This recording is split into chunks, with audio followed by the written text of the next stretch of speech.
मैं सर्वप्रथम बिल्कुल बिना अनुमति के आज सर कोई नहीं बोलेंगे। शांति सुनिए मान्यता।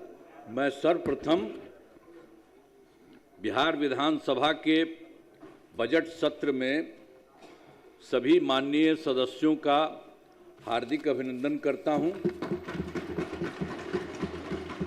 बिहार विधानमंडल के दोनों सदनों के संयुक्त अधिवेशन में माननीय राज्यपाल महोदय का अभिभाषण हुआ है। मैं बिहार विधानसभा के उन सभी माननीय सदस्यों को धन्यवाद देता हूं जिन्होंने माननीय राज्यपाल के अभिभाषण में भाग लिया। माननीय राज्यपाल महोदय ने अपने अभिभाषण में सरकार की उपलब्धियों एवं प्राथमिकताओं को विस्तार से बताया है।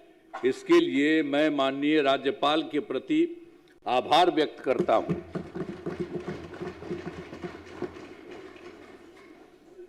आप सब जानते हैं कि 24 नवंबर 2005 को पहली बार एनडीए की सरकार बनी थी। तब से राज्य में कानून का राज है और हम लगातार विकास के काम में लगे हुए हैं। याद है ना पहले क्या स्थिति थी? पहले बहुत बुरा हाल था। लोग शाम के बाद घर से बाहर नहीं निकलते थे। अरे सुनिए ना पहले, अरे हम लोग के पहले जो आप लोगों का राज था क्या था? बीच में मत बोलिए। कोई काम था? बिना अनुमति लोग शाम के बाद घर से बाहर नहीं निकलते थे। शाम के बाद कोई बाहर जाता था जी? सम्मा में घर में बैठा रहता था। यही ना आप लोगों का हिसाब था। आज समाज में कितना विवाद होता था, कितना हिंदू मुस्लिम झगड़ा होता था। पढ़ाई का क्या हाल था? बहुत कम बच्चे पढ़ते थे, बहुत कम पढ़ाई होती थी। पहले इलाज का पूरा इंतजाम नहीं था, सड़कें बहुत कम थी और जो थी उनका बुरा हाल था। अब बिजली बहुत कम जगह थी। शुरू से ही बिहार के विकास का काम हो रहा। अब किसी प्रकार के डर एवं भय का वातावरण नहीं है। राज्य में प्रेम भाईचारा एवं शांति का माहौल है। पहले कितना हिंदू मुस्लिम झगड़ा होता था। इसलिए वर्ष 2006 से ही कब्रिस्तानों की घेराबंदी शुरू की गई। बड़े पैमाने पर कब्रिस्तानों की घेराबंदी की जा चुकी है। अब कोई झगड़ा झंझट नहीं होता। और उसके बाद भी वर्ष 2016 में 16 से 60 वर्ष से पुराने हिंदू मंदिरों की घेराबंदी की गई, जिससे चोरी आदि की घटनाएं नहीं होती। ये सब जो गड़बड़ था वो सब हम लोगों की सरकार में शुरू में ही किया गया। 2006 में ही हर बात में बोलने की जरूरत नहीं है। जब इन लोगों की तरफ से कुछ था नहीं तब 2006 से शुरू किया। अब बाद में फिर हम लोगों ने देखा कि उसको भी इधर उधर जाके कुछ थोड़ा बहुत शाम में करता था, तो हम लोगों ने 16 में भी ये सब काम किया। अब उसके बाद सर्वप्रथम शिक्षा के क्षेत्र में विशेष ध्यान दिया गया। हम लोगों ने बड़ी संख्या में नए स्कूल खोले और नियोजित शिक्षकों की बहाली की। लड़के लड़कियों के लिए पोशाक एवं साइकिल योजना चलाई। अब वर्ष 2023 से बिहार लोक सेवा आयोग द्वारा 2,58,000 सरकारी शिक्षकों की बहाली की गई। और वर्ष 2006 में उन लोगों को कर दिया था, पूछ रहे थे कि आप ही लोग कर लीजिए, तो 2006 से 3,68,000 नियोजित शिक्षक बने थे। और जब बाद में 2003 में इतना कर रहे थे, इसमें से भी कुछ लोग शामिल हुआ था। उसमें से बिहार लोक सेवा आयोग द्वारा 28,976 सरकारी शिक्षक बन गए। फिर सरकार ने तय किया कि नियोजित शिक्षकों को बीपीएससी की परीक्षा देने की जरूरत नहीं है, उन्हें मामूली परीक्षा लेकर सरकारी शिक्षक बनाया जाए। इसके लिए उन्हें 5 मौके तय किए। अब तक 4 परीक्षाओं का आयोजन हो चुका है।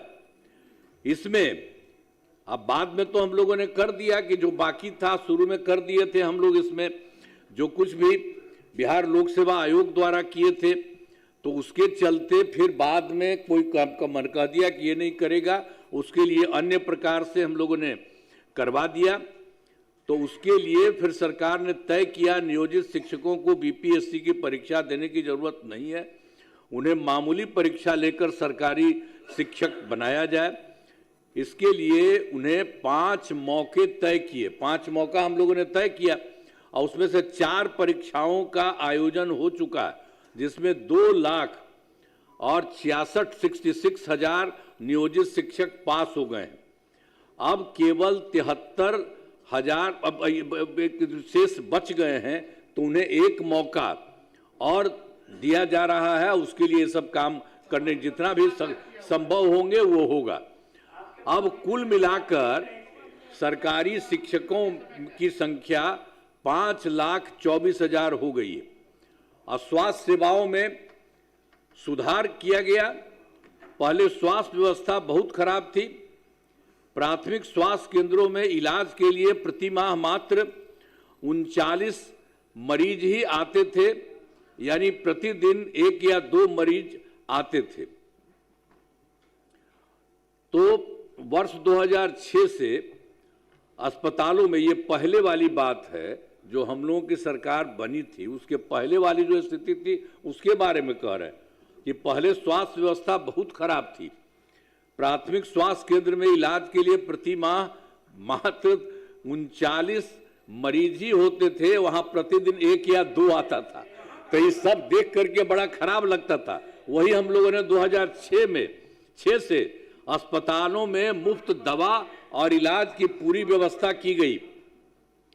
अब प्राथमिक स्वास्थ्य केंद्र में हर महीने औसतन 11,600 मरीज आते। पहले मात्र 6 मेडिकल कॉलेज थे। पहले जो बात था, पहले 6 थे। अब वो 6 इन लोगों की सरकार जो बनी थी, समझ गए 7 दिन में तब पिताजी चले गए, अब अंत में फिर माताजी को रख दिए। तो इसी तरह से किसी को कुछ बनाए उनाए थोड़ी थे, लड़की लड़का किसी को भी कुछ नहीं, तो वही होता था वहां। तो उसी में भी इन लोगों ने कोई काम नहीं किया, कोई काम नहीं हुआ। तो उसके चलते सब तरह से यहां पर आप समझ लीजिए कि वो शिक्षा के बारे में तो हम बता ही रहे हैं आपको। फिर सरकार ने तय किया नियोजित शिक्षकों को बीपीएससी की परीक्षा देने की जरूरत नहीं है, उन्हें मामूली परीक्षा लेकर सरकारी शिक्षक बनाया गया। अब इसके लिए उन्हें 4-5 मौके तय किए। अब तक 4 परीक्षाओं का आयोजन हो चुका है। इसमें 2,66,000 नियोजित शिक्षक पास हुए हैं और उसके बाद अब केवल 73,000 शेष बच गए हैं, जो हम पहले आपको बता दिए हैं। कितना कम बच गए हैं पहले ही बता दिए थे। अब उसके लिए जो था, अब कुल मिलाकर के सरकारी शिक्षकों की संख्या हो गई है 5,24,000। स्वास्थ्य वाले के बारे में जो बात हो रही है, बता दिया कि पहले स्वास्थ्य व्यवस्था बहुत खराब थी। अब प्राथमिक स्वास्थ्य केंद्र में कितना था, 39 था और एक दिन में 1 या 2 मरीज होते थे, वो बहुत खराब था। तो इसी के लिए हम लोगों ने वर्ष 2006 से अस्पतालों में मुफ्त दवा और इलाज की पूरी व्यवस्था की गई। अब प्राथमिक स्वास्थ्य केंद्र में हर महीने औसतन 11,600 मरीज आते। अब कितना पहले खराब था उन लोगों का। अब उसके चलते तुरंत 2006 के बाद हम लोगों ने किया, तो उसके लिए 11,600 मरीज अब सब जगह इलाज के लिए जाते रहे। पहले मात्र, अब पहले क्या स्थिति थी, हम पहले भी बुलवे किए थे, मात्र 6 मेडिकल कॉलेज थे। आज जिसकी संख्या अब उसके बाद थोड़ा हम बढ़ाए हैं तो 12 तो हो गया, लेकिन उसके अलावा बाकी और भी 27 कर रहे हैं। 27 जिलों में नए मेडिकल कॉलेज बनाए जा रहे हैं, जिनमें बहुत ही शीघ्र पूरा किया जाएगा। ये बहुत तेजी से हो रहा है, बहुत जल्दी वो भी हो जाएगा। अब मेडिकल कॉलेज एवं अस्पताल को 5,000, ये तो पहले वाले जो थे 6 ही थे, तो हम उनके लिए तो हम लोगों ने ज्यादा बढ़िया किया। अब बराबर हम जाते हैं, खूब बढ़ा किया। कल भी हम नहीं गए हैं, जो थोड़ा सा है हम कहेंगे इसको जल्दी करिए, इतने जा करके सब अधिकारियों को ले जाते हैं और हम लोगों ने तय कर दिया है, बहुत ज्यादा बना है। आप समझ लीजिए, पटना मेडिकल कॉलेज अस्पताल को हम बना देंगे पूरा। अभी और बन रहा है, थोड़ा बना है, बढ़ा है, लेकिन और सब बन रहा है। उसको हम जा करके देखते हैं कि उसको जल्दी इतना आगे और बनाइए। 5,400 बेड तथा बाकी जितने हैं 5 पुराने मेडिकल कॉलेज को हम लोगों ने 2,500 बेड का किया जा रहा है। वो भी हो रहा है, सबके लिए हम करवा रहे हैं, तेजी से करिए, अब वो हो जाएगा।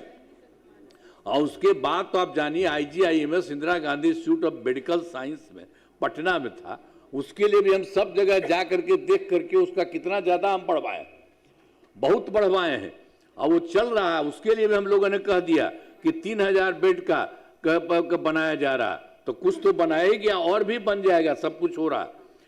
तो राज्य में सड़कों पुल पुलियों का निर्माण कराया गया। वर्ष 2008 से कृषि रोड मैप बनाकर, अब उसके लिए हम लोगों ने 2008 से आपस में कृषि रोड मैप बनाकर काम किया जा रहा और इसमें कृषि के क्षेत्र में बहुत अच्छी प्रगति हुई है। और वर्ष 2008 से 12 तक पहला और 2012 से 17 तक दूसरा, 2017 से 23 तक तीसरा और फिर चौथा कृषि रोड मैप वर्ष 2024 से 2029 के तहत योजनाओं पर तेजी से काम हो रहा है। तो इसलिए कुछ कुछ चीजों के बारे में बता रहे हैं कि जितना काम हो रहा है सरकार की तरफ से। देखिए, वर्ष 2015 में 7 निश्चय के तहत हर घर नल का जल, हर घर शौचालय तथा टोलों को पक्की सड़कों से जोड़ने का काम किया। अरे भाई, इन लोग को ले लिए थे तो हम ही जो तैयार किए हुए थे, ये लोग आए थे शुरू होने के लिए, हमने बता दिया कि यही काम है, आया इसी को फिर बना दिए थे। और उसमें तो रहता ही था, ठीक रहता था, इधर उधर नहीं करता था। और उसके बाद अब इधर से उधर का, बैठो बैठो रे तुम, अरे कुछ नहीं बैठो, क्या करते थे, इधर से उधर करते थे। और इस बार जो तुमको रखे थे तो तुम कितना इधर से उधर कर करके लोगों को खींचने के लिए 6 आदमियों को कितना पैसा तुम दिया था। और पैसा कहां से किया था, जो तुमको मिल गया था तो पैसा कमाता था, तो इसी सब चक्कर में था, इसीलिए हम छोड़ दिया सर। तो आप देख लीजिए सर, आप सर देखिए, अरे बैठो ना। 2025 के बारे में हमने बता दिया सर, हर घर नल का जल, हर घर शौचालय तथा टोलों को पक्की सड़कों से जोड़ने का काम पूरा हो गया। और वर्ष 2018 में ही, अब पहले तो कुछ नहीं था सर, पटना में भी 8 घंटा थोड़ा बहुत रहता था, नहीं था। हम लोगों ने शुरू से किया कि सबको होना चाहिए, तो 2018 में ही हर घर तक बिजली पहुंचा दी गई। सरकार द्वारा शुरू से ही बहुत सस्ती दर पर बिजली दी गई। अब उसके बाद तो शुरू में तो हम लोगों को बहुत पैसा लगा था, फिर बाद में हमने तय कर दिया कि नहीं, इसको मुफ्त में देना है। सरकार की तरफ से सभी इच्छुक लोगों के घरों पर ये जो है बिजली अब लगभग सभी घरेलू उपभोक्ताओं को बिजली मुफ्त दी जा रही है, मुफ्त में अब सबको दिया जा रहा है। और सरकार की तरफ से सभी इच्छुक लोगों के घरों पर सोलर लगाए जाएंगे। तो हम सबको कहते हैं, देख लो, सरकार की तरफ से होगा, अब किसी को कोई पैसा नहीं, इतना बढ़िया से सब कुछ लगाया जा रहा है, उसके आगे भी काम। और फिर 2020 में 7 निश्चय 2 के तहत सभी योजनाओं पर काफी काम हुआ। जो भी काम बचे हैं उन्हें शीघ्र पूरा किया जाएगा।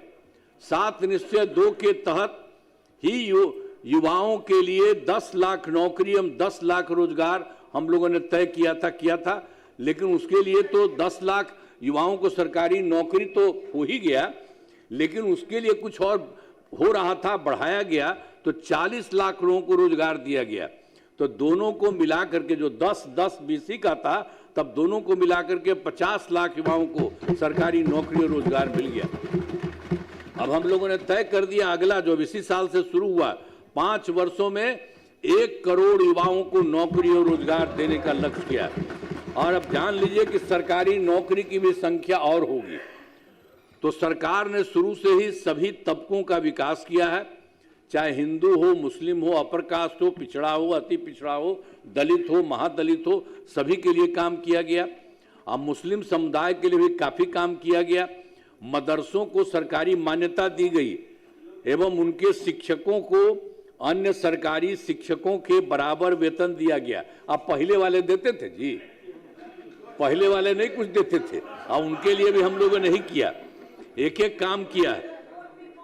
और फिर सभी वृद्ध जनों, दिव्यांग जनों और विधवा महिलाओं को पहले हर महीने 400 रुपये पेंशन की राशि दी जाती है।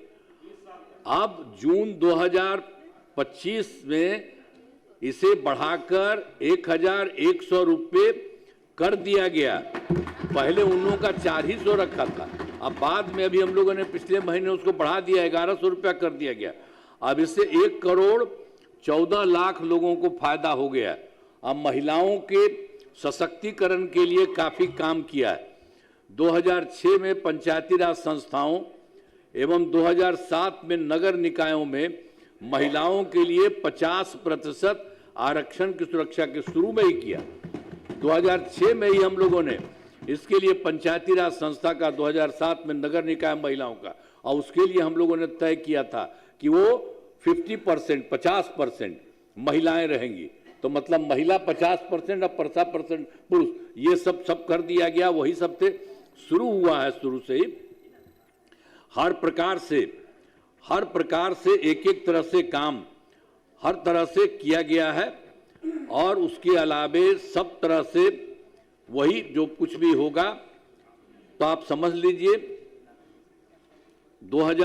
वर्ष 13 में पुलिस में 35% का आरक्षण दिया गया, शुरू में बहुत अच्छा दिया गया है। और वर्ष 2016 में महिलाओं को सभी सरकारी नौकरियों में 35% का आरक्षण दिया गया है।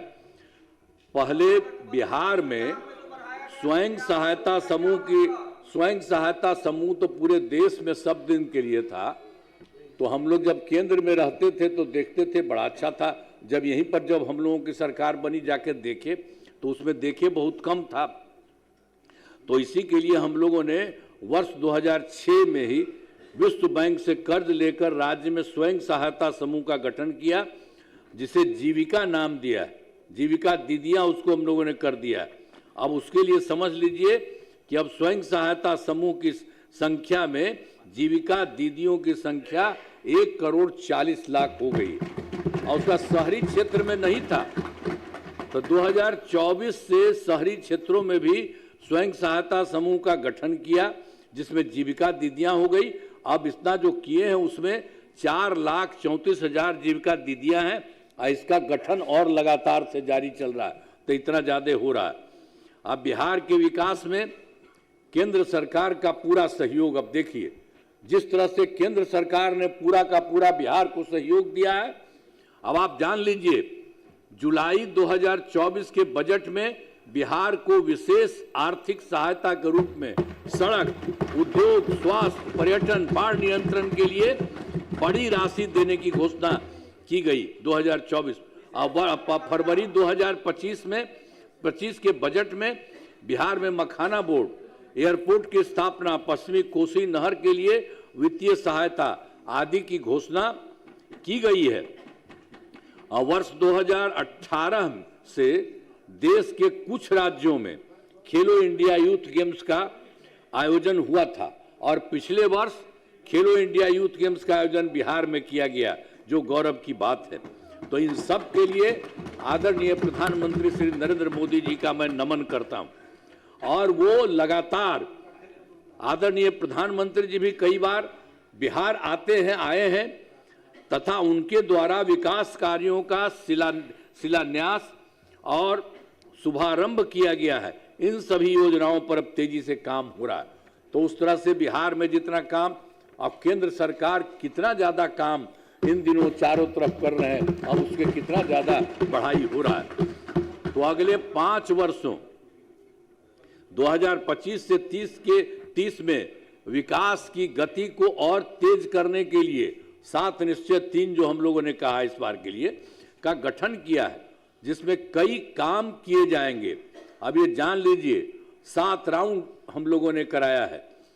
तो पहला है दोगुना रोजगार दोगुनी आय।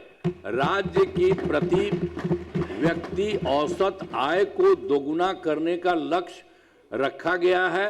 कुछ पहले से भी काम हुआ है तथा इसके लिए मुख्यमंत्री महिला रोजगार योजना के तहत हर परिवार की एक महिला को 10,000 रुपये दिए गए हैं।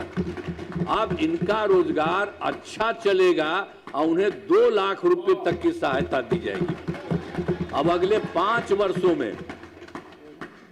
वर्षों में युवाओं को 1 करोड़ नौकरी एवं रोजगार उपलब्ध कराए जाएंगे।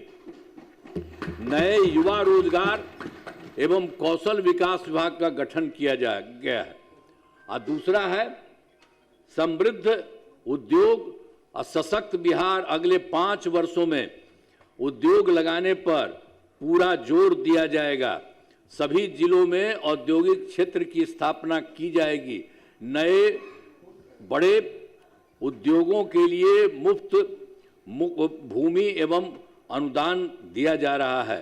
अब पुरानी बंद चीनी मिलों को चालू किया जाएगा। और तीसरा है कृषि में प्रगति, प्रदेश की समृद्धि। कृषि विकास का काम और आगे बढ़ाया जाएगा। एक नए बिहार राज्य विपणन प्राधिकार की स्थापना की गई है। अब पखाना, डेयरी एवं मछली पालन के क्षेत्र में विशेष जोर दिया जाएगा। और चौथा है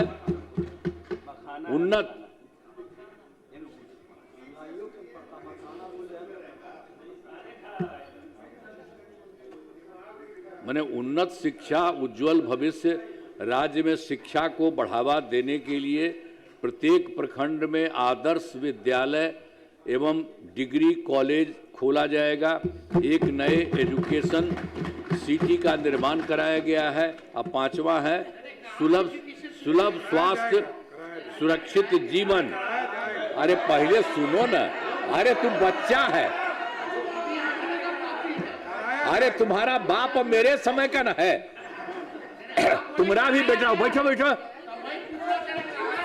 अरे उसका सदिया भी बात में हुआ था, तो तुमको हुआ, तुमको तो करवे ना किए, हम पालते ना। चलो बैठो, हल्ला मत करो। तो फिर 5वां है सुलभ स्वास्थ्य सुरक्षित जीवन। स्वास्थ्य सेवाओं को और बेहतर करने के लिए जिला एवं प्रखंड के अस्पतालों को विशिष्ट चिकित्सा केंद्र बनाया जाएगा। राज्य में प्रतिष्ठित निजी अस्पतालों की स्थापना के लिए प्रोत्साहन दिया जाएगा। और फिर सरकारी चिकित्सकों की निजी प्रैक्टिस पर रोक लगाने की नीति लाई जाएगी। और फिर छठा है मजबूत आधार आधुनिक विस्तार। आधारभूत संरचनाओं को बेहतर किया जाएगा, जिसमें शहरों का विकास और नए शहरी क्षेत्रों की स्थापना की जाएगी। 5 नए एक्सप्रेस वे सड़कों का निर्माण तथा ग्रामीण सड़कों का 2 लेन चौड़ीकरण किया जाएगा। सभी इच्छुक लोगों के घर की छतों पर सोलर पैनल लगाए जाएंगे। अब बिहार में पर्यटन एवं इको टूरिज्म के विकास पर विशेष जोर दिया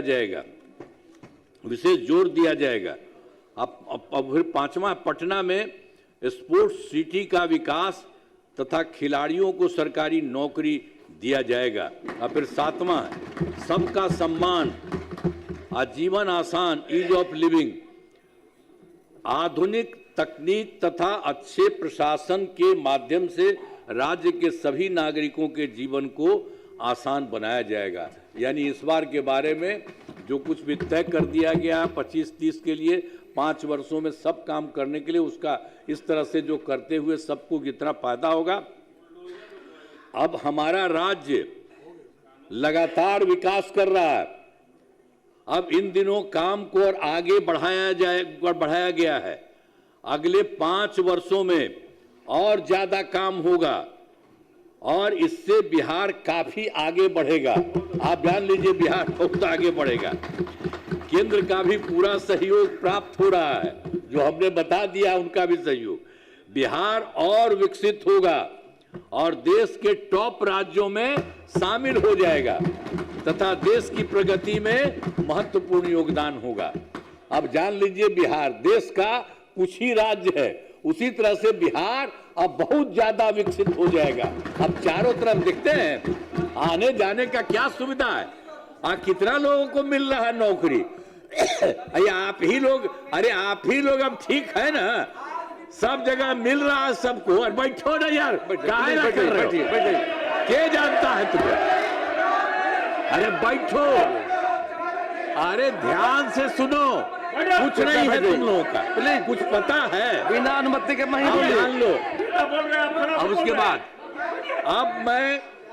अब मैं अनुरोध करता हूं कि माननीय राज्यपाल महोदय के अभिभाषण के लिए उनके प्रति धन्यवाद का